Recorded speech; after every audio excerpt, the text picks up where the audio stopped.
Hi everybody, it's Jim from Sprague Woodturning. This week we take this punky elm crotch, combine it with some gunmetal gray to make an awesome little hollow form.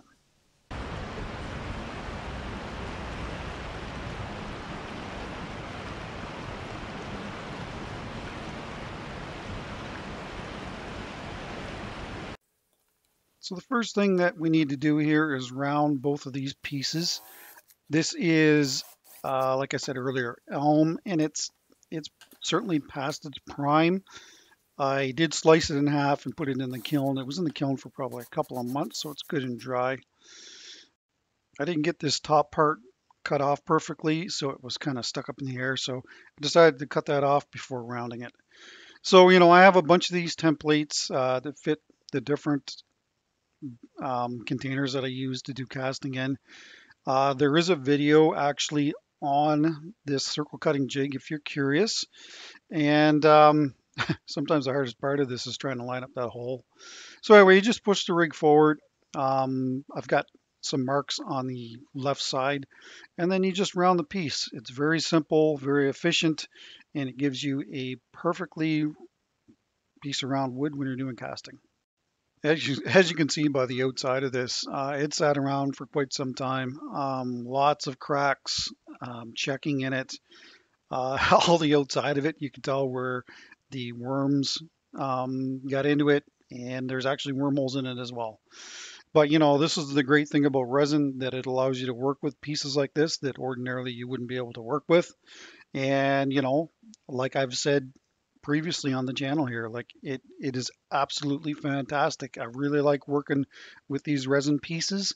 The creativity is just endless. It really truly is.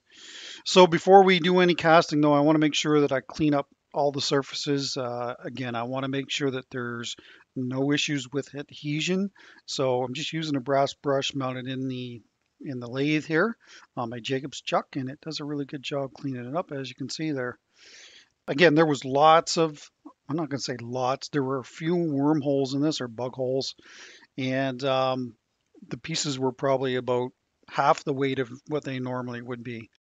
And of course, a lot of the elm trees that we have here in Canada are dying of what's called Dutch elm disease. I'm assuming that that's, in the US and worldwide as well. I don't think by any stretch of the imagination that it's endangered, but for instance, my home province, where I'm originally from in New Brunswick, the city of Fredericton has absolutely massive elm trees that would cost a small fortune to take down. And I'm talking trees that are 4 and 5 feet in diameter.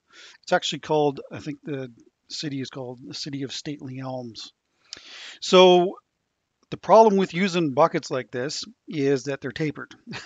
And that top piece I should have cut. I totally forgot about it. But as you can see, I probably should have cut it probably a good solid 3/4 of an inch wider in diameter.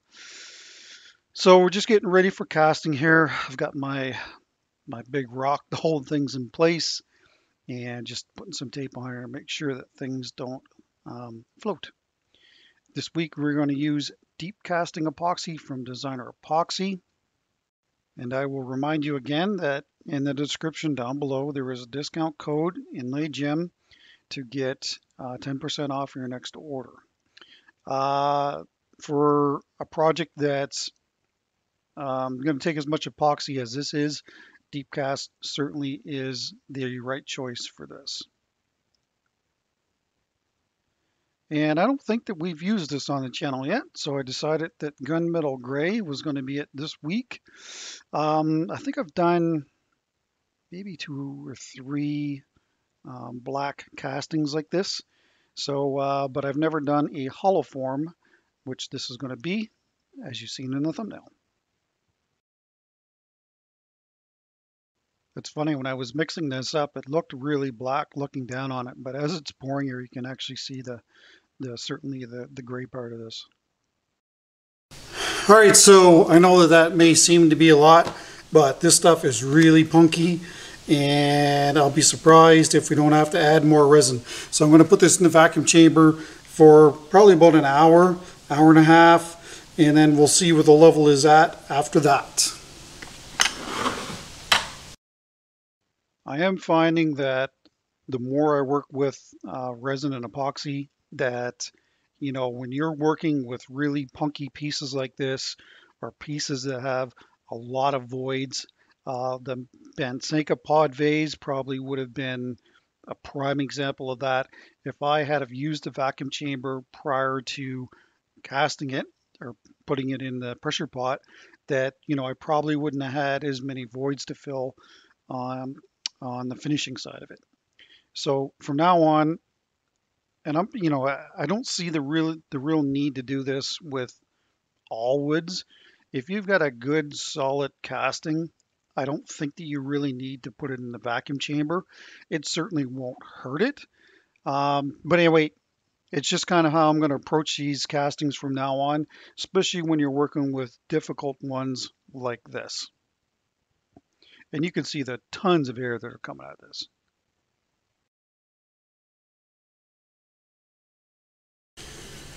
All right, so I've mixed up 3/4 of a liter here. So I'm just going to add that now, because I know that this is going to drop off once it goes into the pressure pot, and I want to degas the resin before that happens. I might actually put this in the fridge for a couple of days. There, I'm just going to let that draw vacuum for about another half hour, and then we'll figure out if we're going to put this in the fridge or the pressure pot.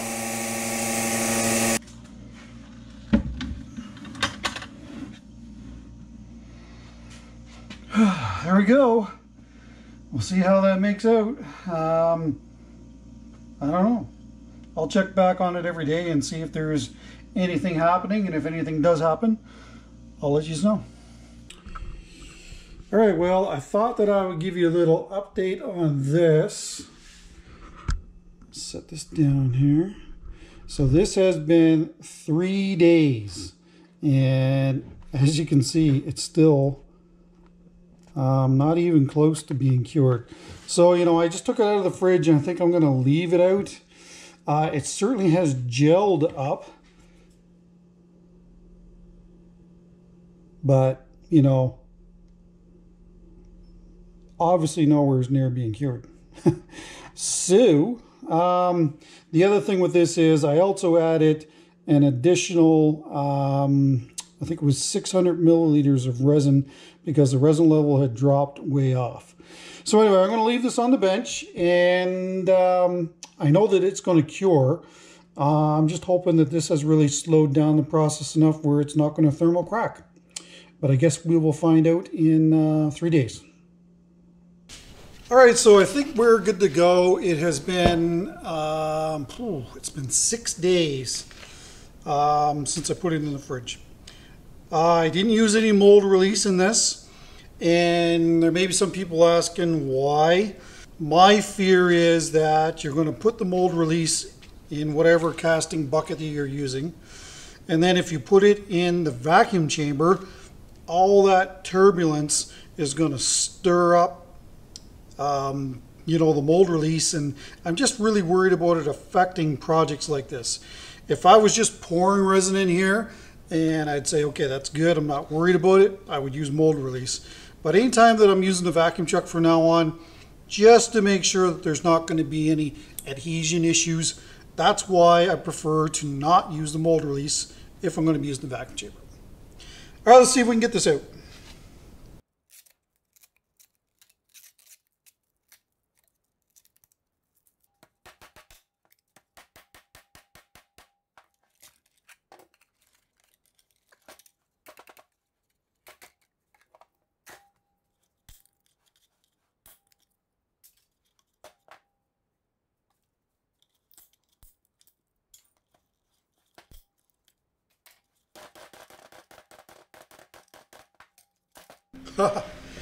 Well, that was easy.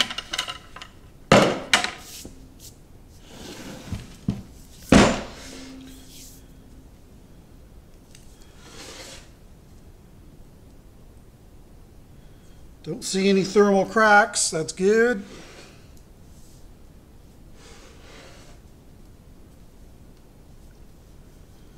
I'm not sure if that's leftover casting material from when I used it before. It's like almost orange. All right.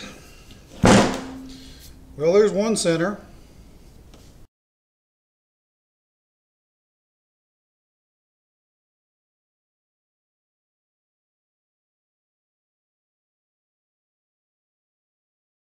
This is a fairly efficient method to get center. It's just a large pair of dividers. It's actually sharpened on where the center would be. And one of these days got to get one of those clear template things. It'd be a lot easier. Just saying.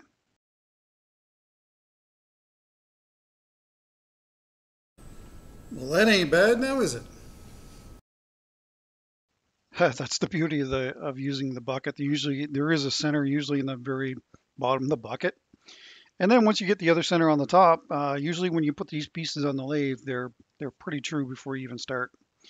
So the goal here is to basically get rid of the excess epoxy and those shims that I had in there to keep the casting centered in the bucket.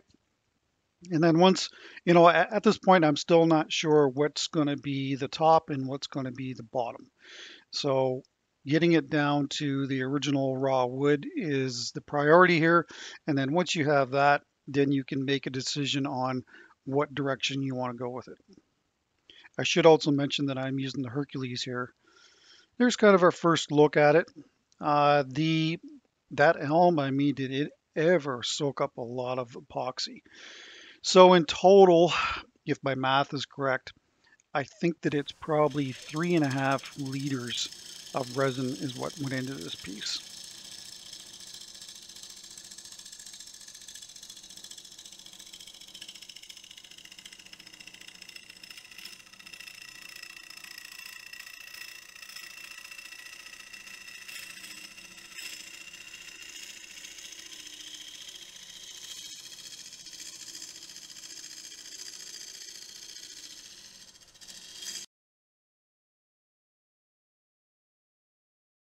I should also mention that we are turning at 750 RPM right now and still undecided as to what's going to be the top and what's going to be the bottom.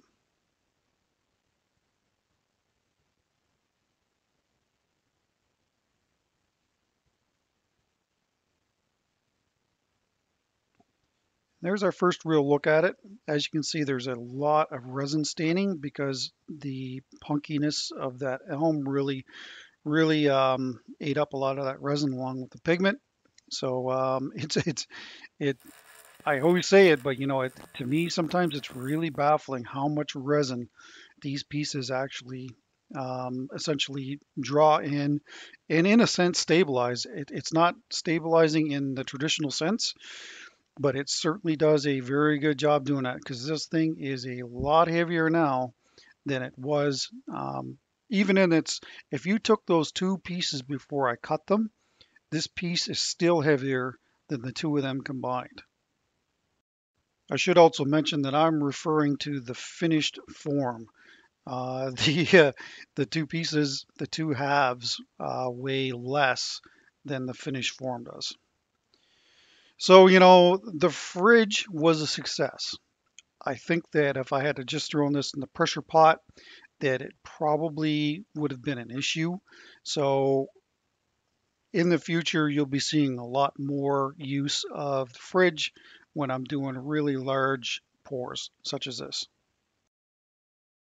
So I've determined that this is going to be the actual top of the hollow form. And what I'm doing is basically cutting it at tenon so that we can grab this and then put a glue block on the bottom of it. The other thing too is I wanted a resin collar for the very top of the hollow form. So that's essentially what's in the jaws of the chuck right now. And here I'm just cleaning off the bottom and getting it ready for the glue block that I like to use on pretty much every piece that I make. I am taking very light cuts here. You've seen the size of that color, it's not overly large. So that's it's kind of, you got to be really really careful here because One little catch and that's it. It'll probably break free from the chuck, especially since it's being held by resin. And here's our glue block going on. I believe that's a piece of maple. Stay away from softwoods. Do not use softwoods for your waste blocks. They're not strong enough to hold the weight of a piece like this.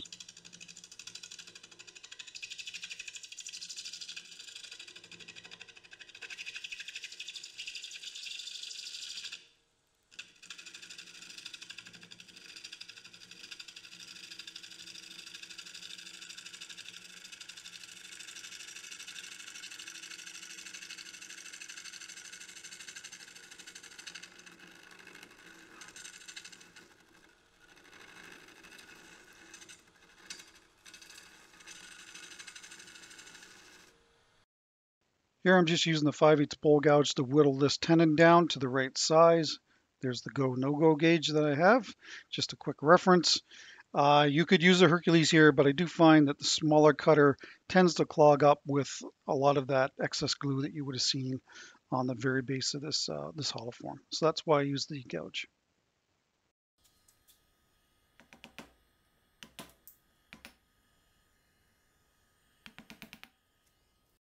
All right, so now we've got it reversed, and it's design time. And again, some people might be surprised by this, but I really don't step to the lathe with a plan in my head. I really don't. I essentially clean off the piece, make sure that it's running true, and then stand back and have a look at it. And like I could have gone with a kind of a more flat top on this, like I did. This is the second one of these that I've done, and if I think about it, I will link the other video at the end of this video, and it was a double walnut crotch. And if you remember, that one gave me a little bit of trouble with delamination, but that's all been sorted out. I still have that piece actually. So anyway, I will link that at the end of this video so that you can get a look at that one. It's larger than this one is, and I would have to say that probably the grain is highly figured as well.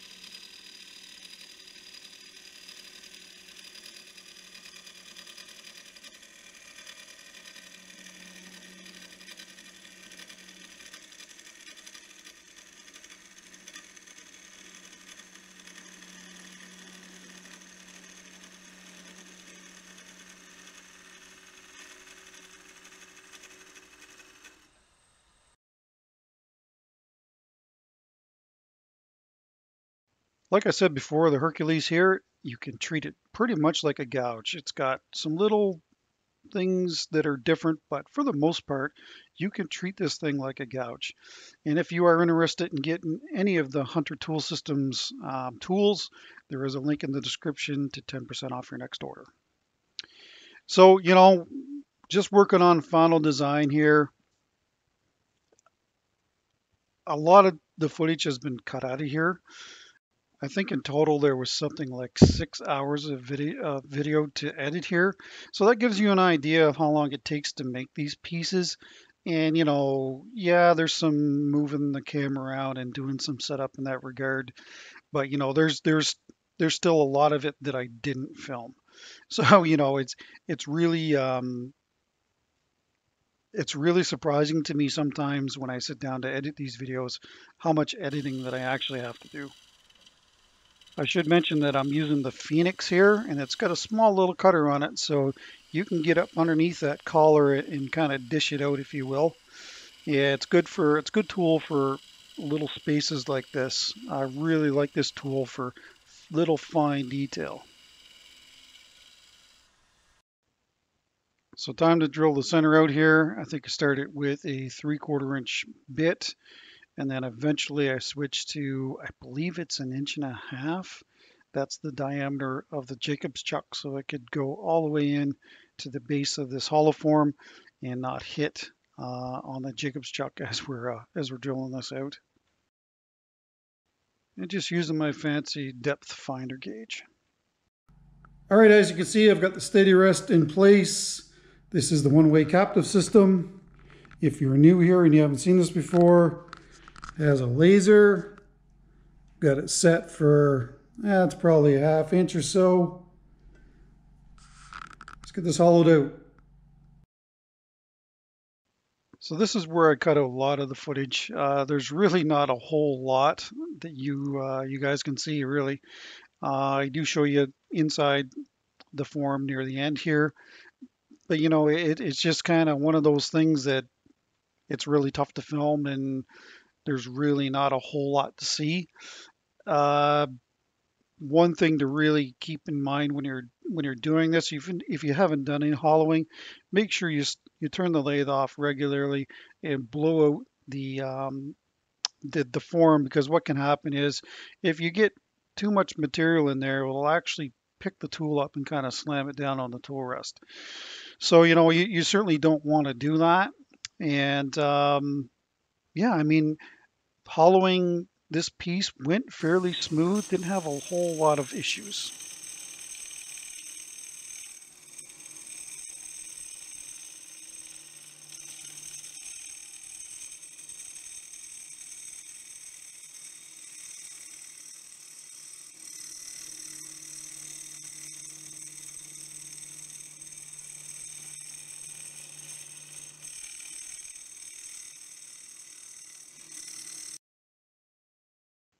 Since people will probably want to know, if you're curious, I did sharpen the cutter on the system here twice during the hollowing of this piece.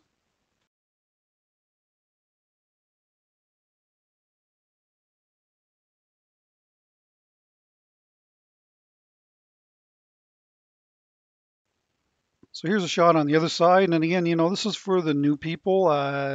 In June, we got over 5,000 subscribers in June so far. So, you know, that tells me that there's probably a lot of new people here.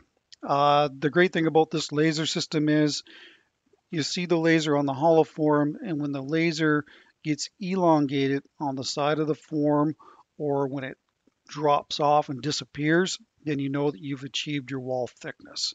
It's a great system. It's fairly easy on your body to use, and I highly recommend it. One-way manufacturing.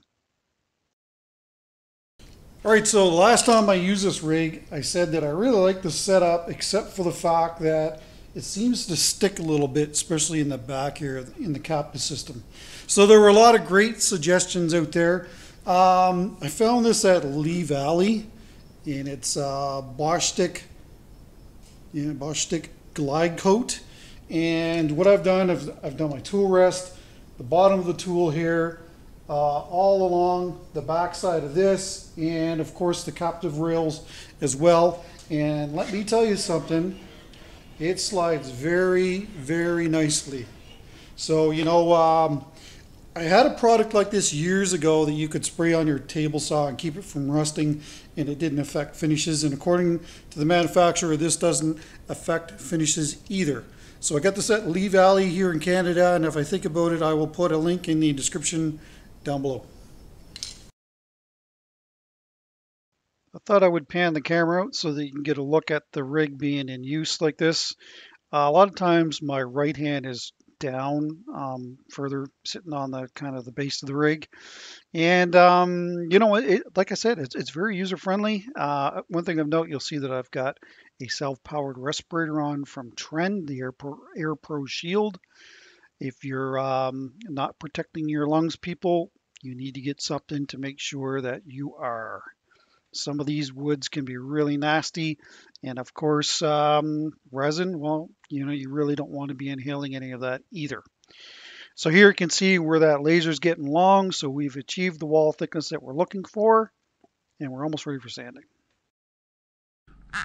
All right, so I know that I haven't shown very much the inside of this. This is actually probably the smallest opening that I've done so far with these hollow forms. Anyway, it's very, very tough to see in there. That's why I really haven't shown anything. But the surface is cut pretty clean, pretty happy with it. Just a little ring down there at the very base. All right, let's do some sanding. So here we're using a 2-inch sanding pad that I've actually ground down to make smaller. And that's a 3.5-inch stipple disc on it. And I find that that's a really good method for sanding these hollow forms. Now that ring that's in the very base, when I initially drilled it out, I went probably a little further than I should have, and I was worried about going through the bottom of it. So, I left that ring there, and I said to myself, I'll be able to sand that out. But, eventually it ends up being there, but I just didn't really want to push my luck.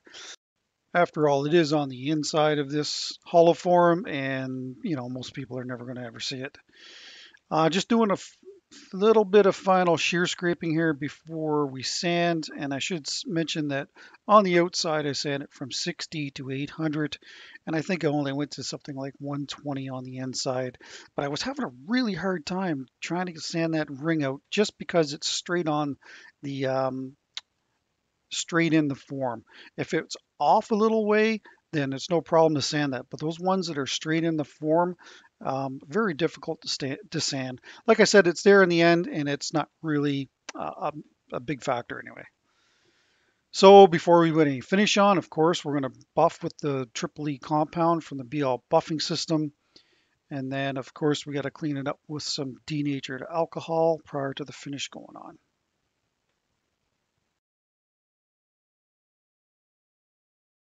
This week I went back to the Waterlux Original VOC Medium Sheen. All right, there you go. I must say, I'm pretty impressed with this. The lighting isn't as good on this side of the lathe, actually. That's all right, we'll be outboard tomorrow and have a better look at it.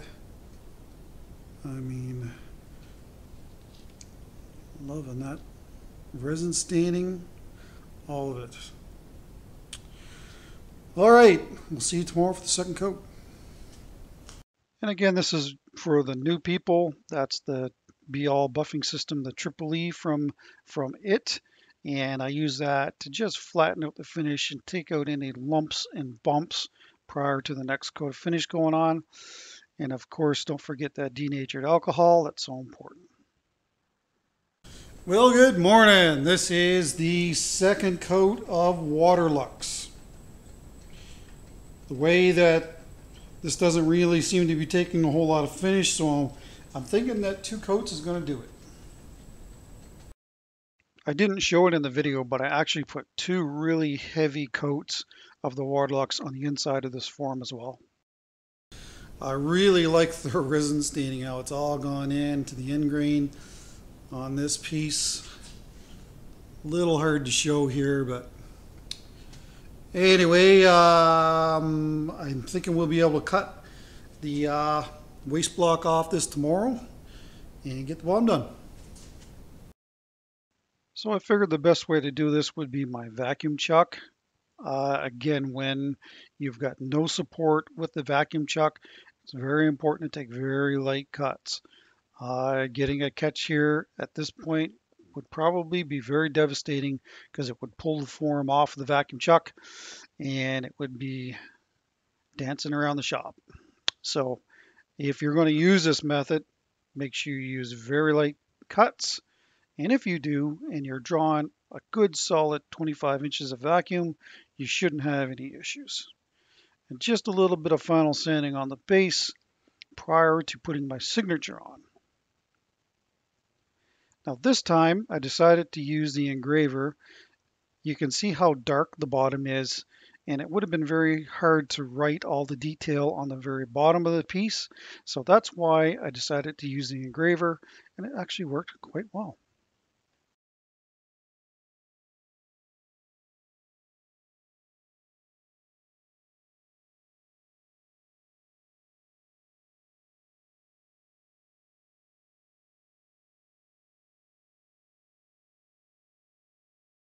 All right, let's have a last little look at this little beauty hollow form. Really like this little resin collar. It's not all resin. There's some wood right here on this side. But for the most part, it's mostly resin. I'll give you a shot at the bottom here again. It only took 2 coats as well, and the piece only took 2 coats of Water Lux original VOC. For its size, it is quite hefty. It is 7.5 inches across and 5.5 inches tall, and it is a beautiful little hollow form. Resin is fantastic. Here's the other side. I really like doing these inverted crotch pieces. You'll be seeing more of these in the future. This piece is sold, so sorry if you're looking to get this week. It is a really nice piece of wood. Still a little surprised at how much resin that, these punky pieces really soak up. I mean, this thing is really heavy for its size. Really, really cool. Down inside, you'll see some of it anyway. There's that one little spot down there in the very base, and I was really concerned about going through the bottom on this. And the main reason for that is because I thought that there might be another hole drilled here where I rounded this piece on the bandsaw. So that's what I was kind of worried. I knew that I had to get rid of that, but I was really worried about going through the bottom of this. In the end, it didn't end up being a factor. And, like I said in the video, I mean, it's inside the piece, so really, it doesn't really have any negative effect on it as far as I'm concerned anyway. All the cracks have been all sealed up. I mean, it's a really fantastic piece, and it was fun to do. And for those of you who haven't turned elm before, elm smells like an old barn. It does not give you a very pleasant odor in your workshop. So, and when it's spalted, well, it's even worse. So, and that's what this piece is. It doesn't smell like that anymore. I mean, all you can really smell right now is finished, but it's a beautiful little hollow form. Anyway, let me know in the comments what you think about this week's video, and we are already at 55,000 subscribers. Crazy. June has been a crazy month. Thank you so much for subscribing. So this was already planned for this week. Next week is actually Canada Day, so I have a Canada Day theme project because I'm Canadian, if you don't know that or not. And we will do the 55,000 subscriber bowl 2 weeks from now. And by then I might be at 60,000. So maybe we'll have to do another bowl right after that. I'm going to have to start moving this to 10,000 subscribers because I just can't keep up with it. And that is a good thing. Thank you so much for subscribing. All right, well, that's it. Take care. Stay safe. Don't forget that bell, and please share my videos with your friends. See you next week.